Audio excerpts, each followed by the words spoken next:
Una mujer ha muerto asesinada y otras 3 están heridas graves en los 4 casos de violencia de género que hemos conocido también este fin de semana, y ninguno de ellos existía denuncias por malos tratos ni órdenes de alejamiento.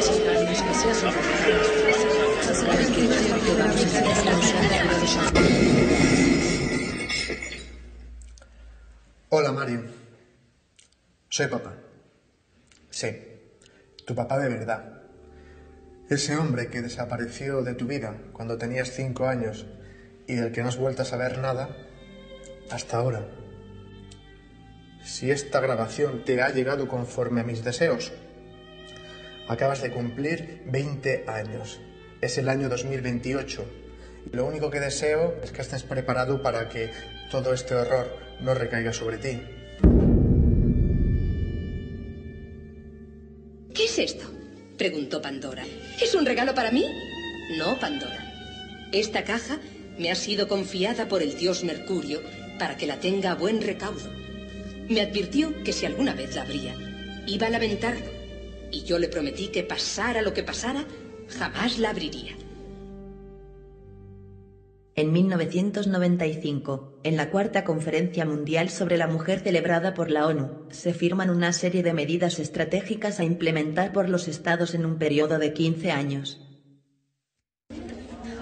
Con ellas se trataba de conseguir el empoderamiento social e independencia económica de la mujer, pero sobre todo, se hacía especial hincapié en la eliminación del maltrato hacia esta y la niña, como principal causa de esta determinación. Se había creado la llamada Agenda del Género.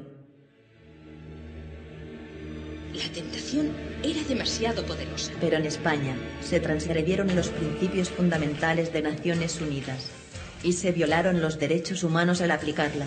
¡Déjanos salir! Y Pandora no supo resistirse a ella. Se pueden establecer tipos penales que solo castiguen determinadas acciones cuando sean cometidas por hombres y solo cuando la víctima sea mujer. La desdicha se había escapado del tarro. Disculpe haber sido entendido bien. Si en un momento determinado el marido o compañero sentimental perpetra un acto de violencia doméstica contra su esposa o su compañera sentimental, estamos hablando de un delito de violencia de género. Sí. Si se produce una agresión a la inversa, no estaríamos ante un delito de violencia de género. No la contemplan. No existen. Fundamentalmente la discriminación positiva en materia penal. Esto no tiene parangón ni en nuestro tratamiento jurídico ni ninguno del mundo. Yo soy la esperanza. Consejo de Estado, Fiscalía y Consejo General del Poder Judicial se opusieron con firmeza en sus informes, y el Tribunal Constitucional nunca se vio tan atorado de recursos de inconstitucionalidad.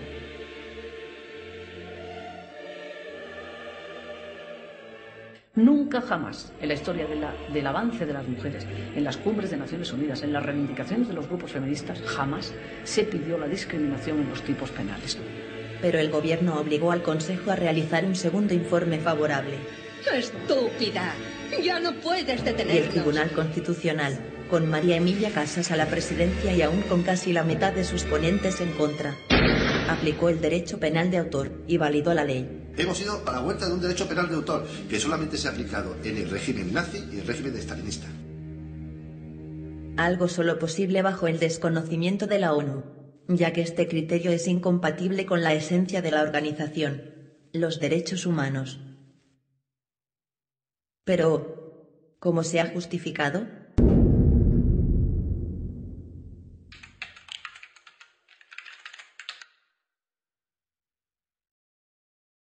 El dinero que hay aquí ¿Es mío? Es tuyo. Por supuestísimo. Aquí traigo 58 informes a nivel internacional que nos dicen que la violencia en el ámbito doméstico no es unidireccional del hombre a la mujer, es bidireccional. No te voy a pagar. O sea, que no te dio dinero a mí sí lo dio. Que me da igual que te busques en la vida, que te vayas. ¿La calle de roto? Sí, lo que me acabo de comprar. Los cientos de estudios rigurosamente científicos concluyen que el varón difícilmente denuncia y desvela el maltrato sufrido, pero que las mujeres inician y perpetran los actos violentos en mayor medida. Las principales razones son la imposición de sus deseos, y solo, cuando se miden heridas, resultan ser mayores víctimas, pero por evidentes diferencias físicas.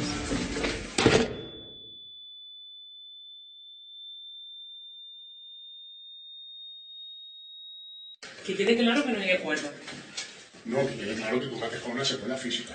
Defensa propia. Eso es defensa propia. Sí. Que se ha grabado todo en la cámara. Defensa propia. Qué fuerte. Bueno, pues defensa propia, puede ser. Nos están haciendo vivir una realidad virtual. De hecho, aunque las víctimas masculinas no repercuten en los medios de comunicación, tan solo la suma de las aisladas notas de prensa, con los mismos parámetros que para el género, es ya un número muy superior a las cifras que muestran los documentos oficiales. Por otro lado, las diferencias físicas frustran la mayor parte de los asesinatos de mujeres agresoras, cosa que no sucede con los varones. Y al computar estos intentos con los homicidios consumados, no cabe duda de que, tal y como dice la ciencia, la violencia es simétrica.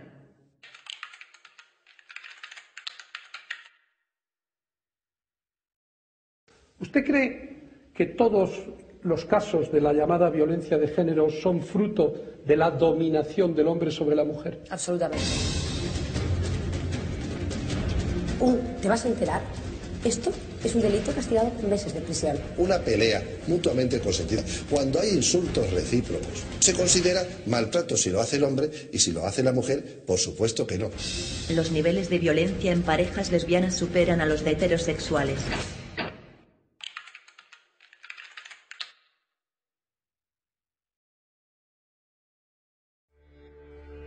España siempre ha tenido una de las tasas más bajas de feminicidios de pareja, de Europa y del mundo.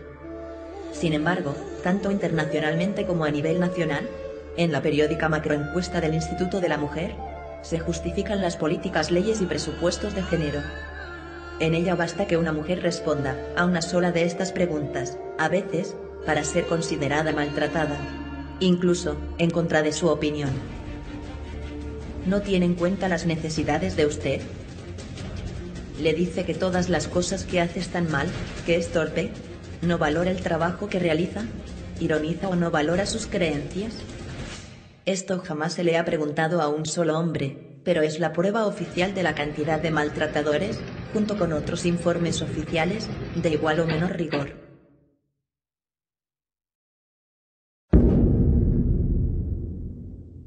¿Realmente se busca adaptar las políticas a la realidad encontrada? ¿O enmascarar la verdad para justificar las políticas pretendidas? Hay un decálogo de actuación del tratamiento de las noticias sobre violencia de género, donde se dice tranquilamente que lo que hay que hacer es manipular los datos, y este acuerdo se firma con prácticamente todos los medios de comunicación de España. El control de los medios de comunicación siempre ha actuado como un poderoso virus epidémico que aliena lo más profundo del individuo, el pensamiento. Se subordina así la conciencia social, victimizando al grupo social que será beneficiado, y solidarizando al pueblo con la ejecución de métodos extremos. Métodos en los que se adoctrina, y que representan la erradicación de un mal, del que se culpa, a un colectivo social, en todo su conjunto. Un mal sobredimensionado adrede, para enmascarar el verdadero fin perseguido. La imposición ideológica como medio de obtención de privilegios por un colectivo, en detrimento de los derechos fundamentales del resto. La epidemia se asienta conquistando los puntos de control. En la ONU Mujeres, el país que más dinero da con diferencia es España.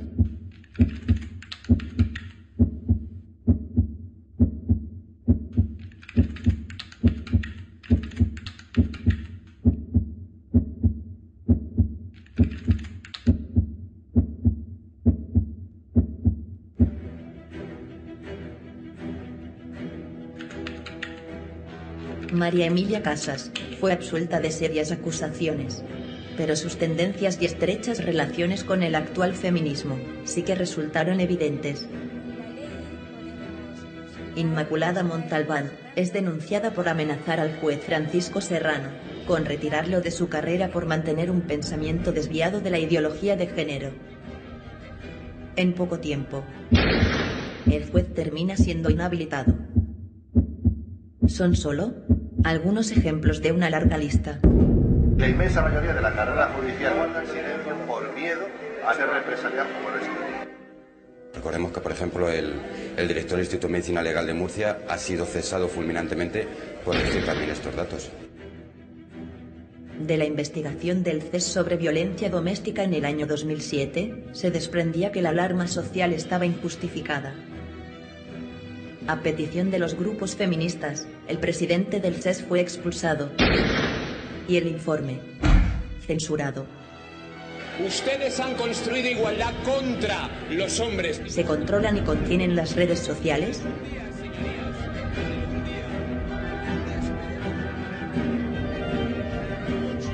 Víctima de desbocadas amenazas sociopolíticas, el diputado Toni Cantó hubo de retractarse ante todo el país, de datos detallados, en su Twitter personal, sobre unos sondeos presentados en tesis ante la Comisión Europea en el año 2010.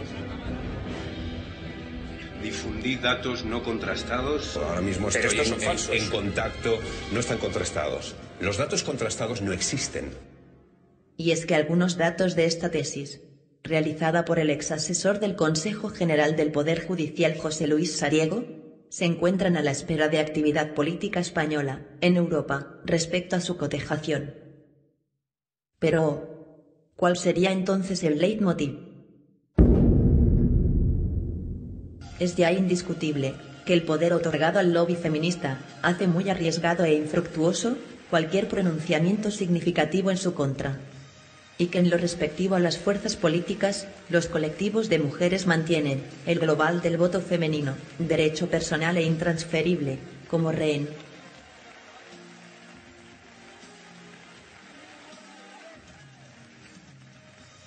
Esto lo que es simplemente justificar una industria que hay detrás que mueve miles de millones de euros. Miles de millones. Una cantidad descomunal de instituciones y organizaciones para la mujer se nutren del dinero público. Solamente el primer plan de igualdad de oportunidades es el equivalente al 5,8 veces el presupuesto del Ministerio de Trabajo.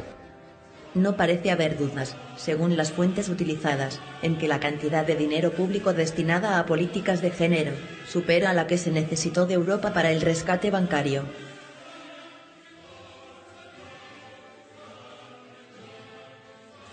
¿Dónde va todo ese dinero? ¿A los maltratados? No. Se lo quedan un montón de gente, entre otros partidos políticos. La financiación en esta materia se obtiene en atención a parámetros de número de denuncias. O sea, no estamos hablando de procedimientos ni medidas de protección, ni estamos hablando de una sentencia. No, el simple hecho de la denuncia es el que mide también la financiación en esta materia.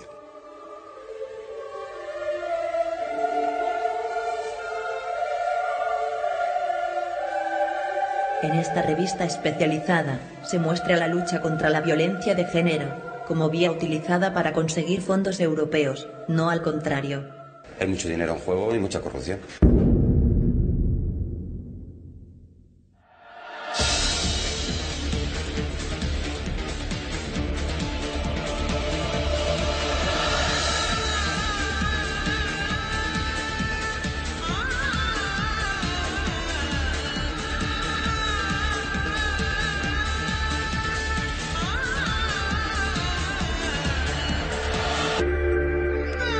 Están diciendo que la primera vez que alguien las grite, vayan corriendo a denunciar. A la primera señal de malos tratos, llama. Solo un ínfimo porcentaje del dinero va a parar a las víctimas, pero es suficiente para un sinfín de prestaciones y ayudas para denunciantes. Incluso denunciando a un ex marido muerto. El Código Penal dice que si mi pareja me coge del brazo y no me causa lesión, eso es delito, castigado con meses de prisión. El 90% de las denuncias por malos tratos, qué casualidad, se presentan dentro de un proceso de divorcio. El objetivo es clarísimo. Cuando uno ha sido denunciado por malos tratos, se bloquea automáticamente la capacidad de ver a los hijos, se bloquea la posibilidad de volver a casa y además se convierte uno automáticamente en un generador de dinero para la expareja. Abogados, jueces y fiscales alertan que la inmensa mayoría de las denuncias son falsas o infundamentadas y que la mayor parte de las escasas condenatorias carecen de garantías legales. Es algo en lo que no podemos ceder. El gobierno lo niega, con una menesterosa revisión reducida a las audiencias provinciales. Es como decir, si queremos probar que no hay pobres en Estados Unidos, hagamos una encuesta en Beverly Hills. Sí, claro, el resultado de la encuesta es que no hay pobres en Estados Unidos. Mientras, ha detenido a 18 personas pertenecientes a una red que presentaba denuncias falsas por violencia de género para cobrar así ayudas públicas. Las ideologías no pueden sustituir a los datos. ¿se investigará debidamente al respecto? ¿O se intentará conseguir más condenas para próximos informes?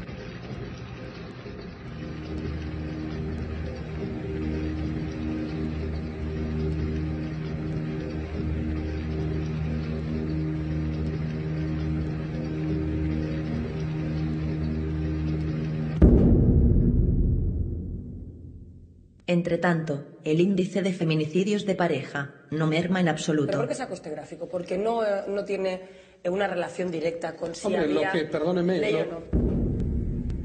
Unos juzgados absolutamente atascados, a las que están realmente maltratadas en medio de aquella vorágine, no se las atiende debidamente porque no se puede. 450.000 varones que en los últimos 5 años han sido sometidos a medidas cautelares y luego han resultado ser inocentes.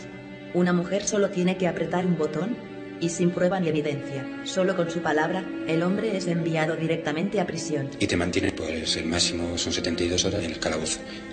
Tú no sabes lo que está pasando fuera. No puedes entrar en tu casa, ni tu abogado tampoco, no puedes recabar documentación y demás que acredite que lo que dices es cierto. Cuando por fin el denunciado es presentado ante el juez, lo hace como presunto culpable. Y él debe demostrar su inocencia. Pero en los últimos años, la palabra de una mujer en España equivale a la verdad. Y esto es una barbaridad, como un templo. Es muy habitual que el abogado de turno te aconseje que reconozcas que eres culpable, porque así te van a rebajar la pena, no tienes antecedentes, sales a la calle. En el estado que estás tú firmas, venga, salimos ya, ¿dónde hay que firmar? Y luego cuando sales fuera dices, venga, ¿y ahora cómo lo arreglamos? Vamos a recurrirlo y tal, y el abogado te dice, no, esto ya no tiene recurso, esto ya es firme. Es para siempre, porque tú has reconocido que eres culpable. Y es que además, es que tu exmujer lo va a utilizar en tu contra. Tu propio padre ha dicho que es un sinvergüenza maltratador. Si el padre graba los encuentros como único medio para defenderse, el juzgado de familia suele entender en él una actitud acosadora. Y es que, cuantos más procesos y sentencias se analizan, más se confirma una realidad generalizada y que en absoluto se ciñe a casos de presunta violencia. Quiero hacer un llamamiento a las mujeres a que renuncien a los privilegios que nos otorga el sistema judicial español por el hecho de ser mujeres. De hecho, excepto muy rara vez, la custodia se entrega siempre a la madre y se decreta la práctica desaparición del padre. Nuevamente, de modo incongruente con la realidad social detectada, ya que los informes íntegros, rigurosos y no viciados de origen, corroboran que la madre biológica es la mayor perpetradora del maltrato infantil.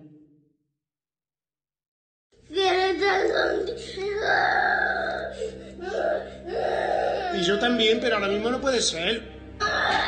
Por otro lado, analizando los microdatos del INE, se comprueba que actualmente, el tiempo invertido por ambos cónyuges en el cuidado de los hijos es bastante similar, y está demostrado que el vínculo afectivo, que no es físico, se crea con el progenitor que lo cuida y está con él.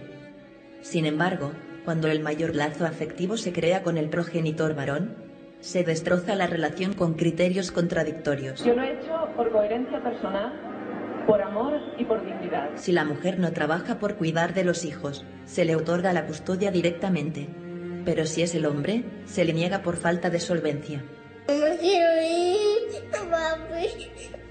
No me quiero ir. Si la mujer es dejada en la indigencia, fuera del hogar, y se le niega a ver a su hijo, el hombre acaba en prisión.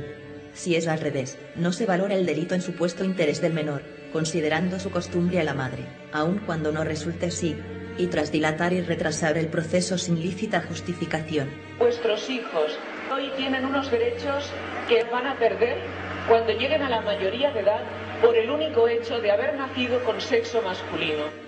La negación de contacto durante meses o años, maltratos, abusos o manipulación de los hijos, son omitidos habitualmente cuando contraindican la custodia materna.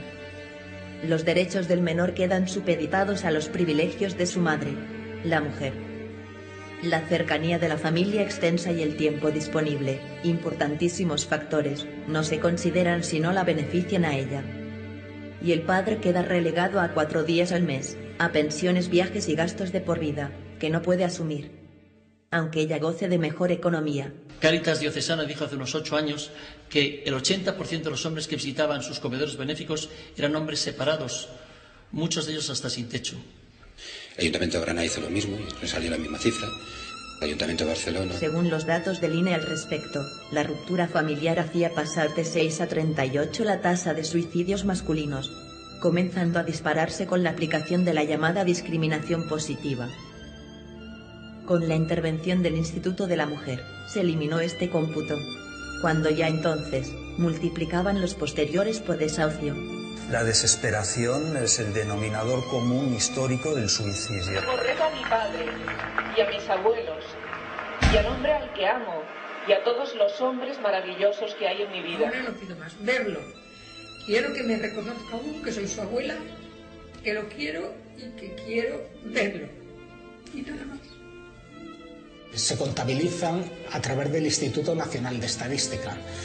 ¿Qué es lo que ocurre? Hay 1.500 muertos en accidente de tráfico, que no consta como suicidio, y unos 1.000 ahogados. Hay 1.900 precipitados que no constan como suicidio. Yo estoy seguro que en muchos la causa de la muerte es un suicidio. Si no hay una nota de despedida y nadie le ha visto que ha saltado, ante la duda, los forenses y los jueces lo que dictaminan es un accidente. No existe error en decir que en España, las muertes de varones a causa de la aplicación de la perspectiva de género se cuentan tras el silencio. Por millares.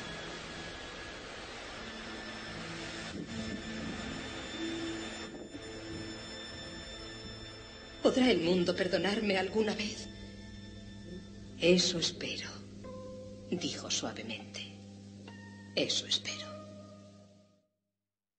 Siéntate cómodamente, porque lo que vas a ver a partir de ahora es de cine.